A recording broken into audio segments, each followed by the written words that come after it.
This may be a one-way ride, so be prepared, Leon. I expected no less from you, my boy.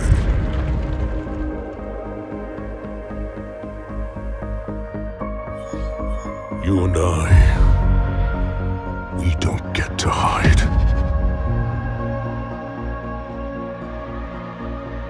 Alone, we have no future. We call thee home. I've had an assignment my whole life. This is what I believe in. Trust me. Always have. This isn't about you, it's about me. I have come for you. You love her.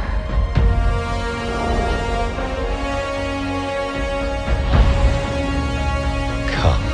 And that's all I can remember of that dream. They're here.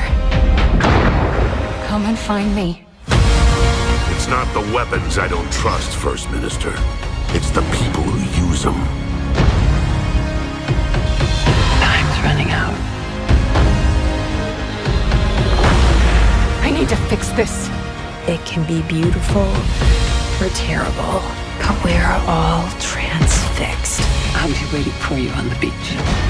You are unfit to wear this crown. Kill every last one of them! I'll keep her real safe. Going dark. We need your help, Dante.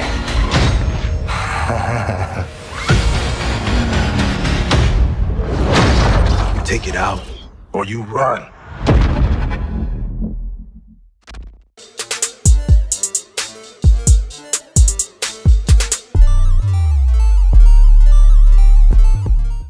What's good with y'all? It's your boy AD, and to be honest, 2019 wasn't the best year for gaming, but that doesn't mean that we didn't have some games that really pushed the genre forward, like Apex Legends and The Outer Worlds. And that's what this video is about as we get into the Game Awards 2019 nominations. Now, for those that don't know what the Game Awards is, it's like the Grammys of the gaming genre. It's basically an award show that will honor the best video games of 2019, and the event will be hosted by Geoff Keighley at the Microsoft Theater in Los Angeles on December 12th, 2019. Hopefully I said his name right. Getting into the Game Awards, the actual website is probably one of the worst websites I've ever been on because literally nothing works. If you go on the site trying to vote, it will say the website is down. And if you go on to see the ratings of the video games, they'll also say that the website is down. So it's just a lot of technical difficulties with the website, and that's surprising as the Game Awards is a big deal. And for the website not being able to work properly is a red flag in my opinion. But the games that got the most nominations for this award show is Death Stranding and Control, which Death Stranding came in with 9 nominations and Control has 8, which is surprising because a lot of people was downplaying this game, especially me, talking about how it was a UPS simulator, but somehow it racked up 9 nominations, which is the best out of all the games on this list. People are saying that it may have something to do with Kojima and how the industry really loves Kojima no matter what he puts out. But there's a total of 107 games on this list, and throughout the awards there will be several brand new game announcements to keep the show fresh and not to bore the audience. But for this video I'm going to get into the categories that I actually have knowledge about, so it won't be all of the nominations for the award show, but it will be most of them, as I don't know every game that's came out this year, but I have enough to speak on most of the categories in this list. But leave a like, comment, and subscribe if you enjoyed the video, while also sharing this to help my channel grow. So basically how I'm going to proceed through these categories is I'm going to talk about who I think will win versus who I want to win. With that being said, getting into the first category, we have Best Action Game, and the nominees are Apex Legends, made by Respawn/EA, Astral Chain, made by Platinum Games/Nintendo, Call of Duty Modern Warfare, made by Infinity Ward and Activision, Devil May Cry, made by Capcom, Gears 5, made by the Coalition/Xbox Game Studios, and Metro Exodus, made by 4A Games/Deep Silver. I actually made a video about most of the games on this list, and who I think will win will probably be Apex Legends, as that game really came out of nowhere and just really took took the world by storm, as the first person battle royale was really the best in their battle royale genre. So personally, I would want Apex Legends to win, and who I think will win is also Apex Legends, as that was one of the best games that came out this year in my opinion, because of it really being a solid first person shooter and changing up the battle royale genre with innovating the communication mechanics. But I've heard a lot of good things about Astro Chain, so I wouldn't be surprised if they win. So moving on to best action / adventure game, we have Borderlands 3 made by Gearbox / 2K. Then we have Control again, Death Stranding, Resident Evil 2 made by Capcom, The Legend of Zelda Link's Awakening made by Nintendo, and Sekiro Shadows Die Twice made by From Software / Activision. Now for this category, I believe that Sekiro Shadows Die Twice should win because of its very challenging gameplay. Who I think will win will be The Legend of Zelda, as a lot of Switch gamers said that this was by far the best adventure game that they've played in a long time. And before we move on to the next category, throughout this video, keep in mind what games are on these lists and which game that you will want to win throughout these categories, as you can also vote. If the website actually starts to work, you'll also be able to vote on these games. But moving on to best RPG, we have Disco Elysium made by ZA/UM, which I'm pretty sure those are abbreviations for something, but that's all that I have. Then we have Final Fantasy 14 made by Square Enix, Kingdom Hearts 3 also made by Square Enix, Monster Hunter World made by Capcom, and The Outer Worlds made by Obsidian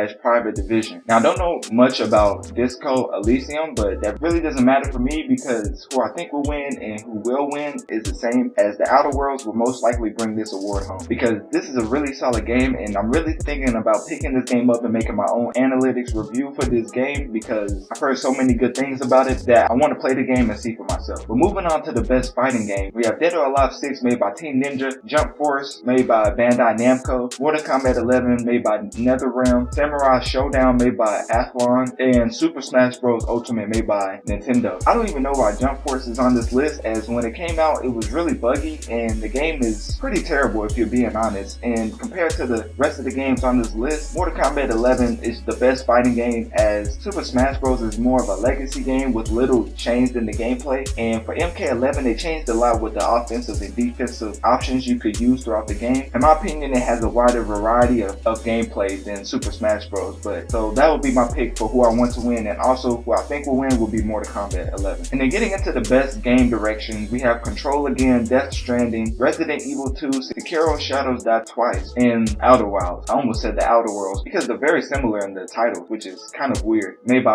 Mobius Digital. Who I want to win this category will be Control, as watching gameplay of the game, and also I made a video about it. This game is really visually unique, and the whole story is very captivating. As you progress throughout the story, there's a lot of hidden details that give you more info about the story that you're in, and to me, no other game really looks like or plays like Control. But who I think will win will maybe be The Outer Wilds, as I don't know much about the game, but a lot of people say that the story was really good and the game played out like no other game on this list. But since Death Stranding has so many nominations, I believe that they're probably going to give it at least one win, so they might give a win in this category. Moving on to best narrative, we have A Plague Tale: Innocence made by Focus Home, we have Control again, Death Stranding, Disco Elysium, and The Outer Worlds. And who I think will win and who I want to win is the same again with Outer Worlds, because it's really the best game in my opinion that came out this year. This game became so popular because of the many ways you could take the story, so for me it's only right that it wins best narrative. Getting into the best art direction, we have Control, Death Stranding, Gris made by Devolver, then we have Wild Hearts. I don't even know how to say the first part of that title, and it's made by Samogo or Samago, I don't know how you pronounce that.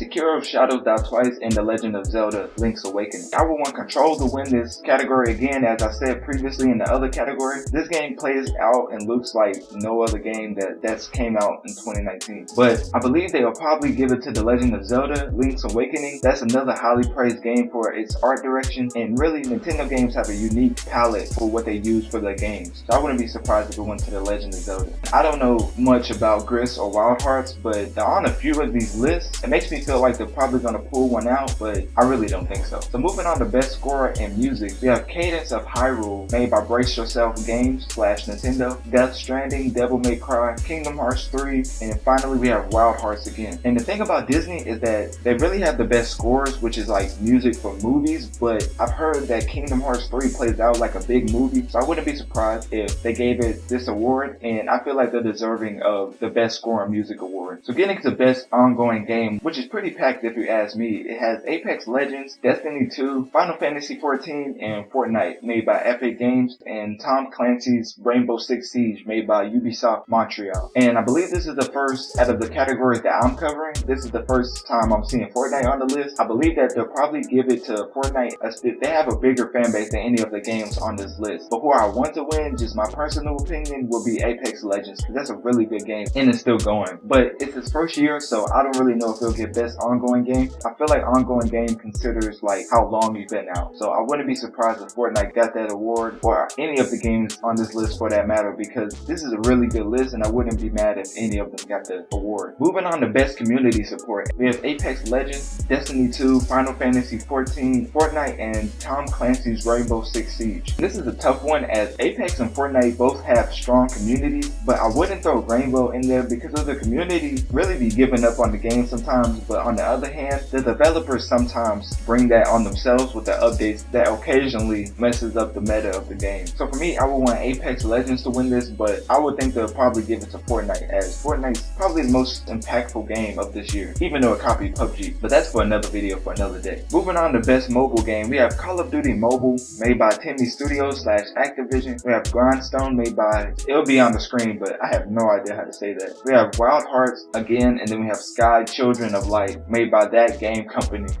What a unique name. Then we end the category with What the Golf, made by Tribeland. And just being transparent, I've only played Call of Duty Mobile on this list, and that's the only reason I'm covering this category, because I believe that Call of Duty Mobile should probably get this award. That game is arguably better than the actual console game, as the way they optimized the mobile game after it came out is, it really made advances to when they first launched. I wouldn't be surprised if they gave it to Call of Duty Mobile, and I would want them to give it to Call of Duty Mobile. I really had fun playing that game, and for a short period, it became addicting for me. And if you've been following my videos, you know that I don't really play mobile games, but Call of Duty Mobile was one of the most addicting games, along with the Mario Go-Kart mobile game, which I forgot what it's called, but I made a video on that, so if you want to check that out. I don't know why that game isn't on this list, probably because of the numerous microtransactions that ran throughout the game and the pay-to-win tactics that they ran with the Mario mobile game. And if it wasn't for that, it would probably be on this list. Call of Duty Mobile is definitely going to get this award in my opinion. Then we move on to best VR/AR game, and then we have Asgard's Wrath, made by Oculus Studios, Blood and Truth, made by SIE London Studios, Beat Saber, made by Beat Games, No Man's Sky, made by Hello Games, and Trover Saves the Universe, made by Squanch Games. Now, like the previous category, the only games I played on this list was the Beat Saber game, made by Beat Games, and I actually played this over a friend's house, and it was really difficult for me to get the hang of the game, but once I realized it was like a rhythm type game, kind of like Rock Band but with the saber, then I really got more of a handle with it, and I wouldn't say it was addicting because I only played it for that night, but that game was really entertaining for what it was. On a side note, I don't even know why No Man's Sky is on this list, because when that game came out, it was really one of the worst hype games that was put out this year. But I have heard that they updated the game so it's a little bit better, but it's too late for that in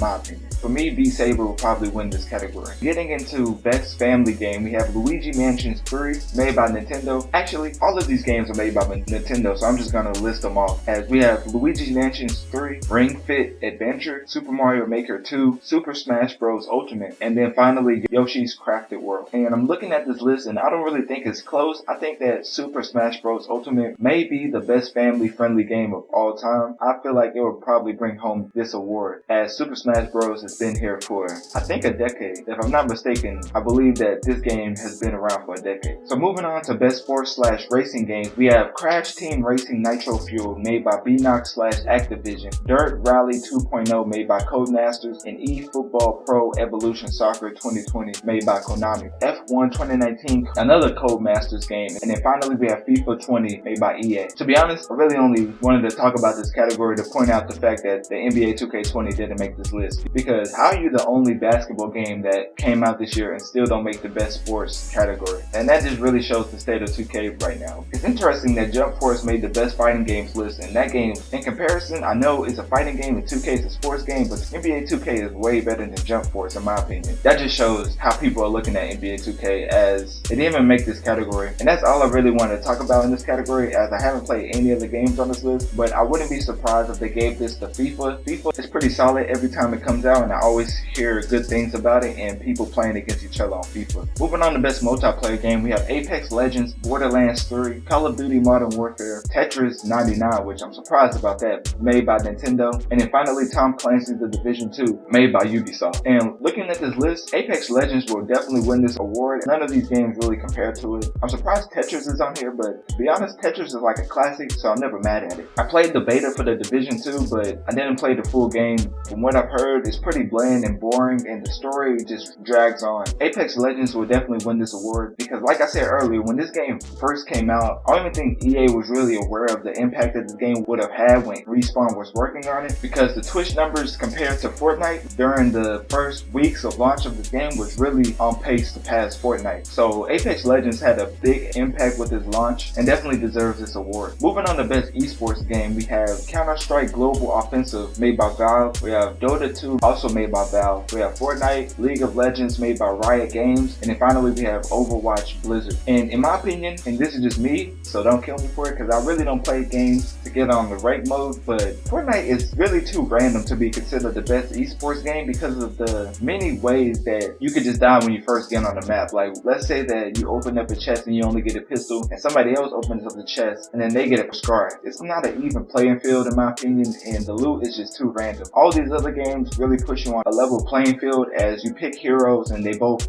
balance out each other, as it's kind of like a rock paper scissors on what type of hero you choose. Like, you have defensive, offensive, and with Fortnite there's a lot of randomness. Who I would want to win this category is Overwatch, as I played Overwatch and it's a really good game and I had a lot of fun playing it. But who I think will win will be League of Legends, as I've heard that this is probably the best esports game out there right now, so it will most likely get the title of best esports game. Moving on to best esports event, we have 2019 Overwatch League Grand Finals, we have EVO 2019, we have the Fortnite World Cup, IEM Katowice 2019, hopefully I said that right, and then finally we have the League of Legends World Championship 2019. And I really didn't watch any of these events but the Fortnite World Cup, because of me wanting to see how Fortnite would play out in the esports field because of it being so random. And even though the loot was random, when the players fought on the evil playing field, those 1v1 battles lasted at least for like 5 minutes, because they was both building a hole for it just to take out one person. So that was really fun to see. And Booga, I think, was the winner of the Fortnite World Cup, and I saw the last of that. So that really had a big impact, as he went to a bunch of other talk shows to talk about him winning this World Cup. And there was a lot of money for this event. I believe that the peak viewers was at like 2.33 million, and their total number of hours watched was 22 million. And that's really insane if you think about it, just to be new to the esports field. But who I think will win this award will definitely be League of Legends World Championship 2019, as I've already said that this is probably the best esports game out there, and the stats also back that up, which the peak viewers is 3.98 million, and the total number of hours watched is 137 million. So as you see, Fortnite still has a little bit to learn in the esports field. I believe that they'll give it to League of Legends, but it would be nice to see Fortnite win that just because of them being so new to the genre. And then finally, most anticipated award, we have Game of the Year, and we have Control, Death Stranding, Super Smash Bros. Ultimate, Resident Evil 2, Sekiro Shadows Die Twice, and finally The Outer Worlds. For this list, Resident Evil 2 and Super Smash Bros. Ultimate are essentially remakes, so that really puts them out of the conversation in my opinion. The rest of the games left on this list, excluding them, to be honest, the other games really don't compare to The Outer Worlds, as Death Stranding, I don't even know why they're on this list, but again, that might be because of Kojima. I made a video on Sekiro Shadows Die Twice. I don't think that this game has a bad chance of winning this award, but I don't think that they will, as The Outer Worlds, everybody was calling this Game of the Year, so for them not to get this award will probably make a lot of fans upset, as I remember last year a lot of people was calling God of War, which I actually played that game, they was calling that game Game of the Year, and they actually ended up winning. The same type of praise is being put on The Outer Worlds, so I will pick them to win Game of the Year, and I also would like them to win Game of the Year. So yeah, that's my summary of the Game Awards and who I think should win. And as I stated at the beginning of this video, I didn't go over all the categories, but I went over the ones that I actually had some input in. So it wasn't just me looking at a category and being like, I don't know any of the games on this list, except for one, but that's only because I wanted to point out NBA 2K didn't make any of the lists this year. But that's besides the point. The Game Awards is scheduled to happen Thursday, December 12th, starting at 8:30 p.m. Eastern Standard Time, 5:30 p.m. Pacific Standard Time, and 1:30 a.m. UK time. So wherever time zone you're in the world, just compare it off of what I just said, and you'll be able to find out what the official time is for your time zone. The show will be streamed to all media outlets like YouTube, Twitch, etc. I usually watch it on Twitch because I like to watch it along with the Black Hokage. If y'all know who that Twitch streamer is, he's one of my favorite Twitch streamers, so I'll probably be watching it in his stream just to hear his input on the show, because he's usually always joking about the people who come on stage in the games that are on the list, and it's pretty funny. Let me know, what would be your personal game of the year for 2019, and which game do you think will win the most awards? In my opinion, Apex Legends or The Outer Worlds should win the most, because both those games really provided what a quality game with noticeable effort looks like in their respective genres. But Death Stranding and Control has the most nominations. I don't want this to happen, but I'm thinking that they're setting them up for them to win at least 2 to 3 awards apiece. Apex Legends and The Outer Worlds, I believe, both have 4 nominations, if I'm not mistaken, and I will actually put the nominations list on the screen so you can see it yourself and what I'm talking about. Death Stranding and Control has the best chance of winning the most awards, but it should definitely go to Apex Legends or The Outer Worlds. But yeah, I've been talking long enough, and this will probably end up being my longest video, so that's it for the video. If you enjoyed this, make sure to let me know by hitting that like button, subscribe, and share this with your friend, neighbor, dog, or just send this to the person across the street praising Kojima, calling Death Stranding Game of the Year, because without them, this wouldn't be possible. And with that, I'm out.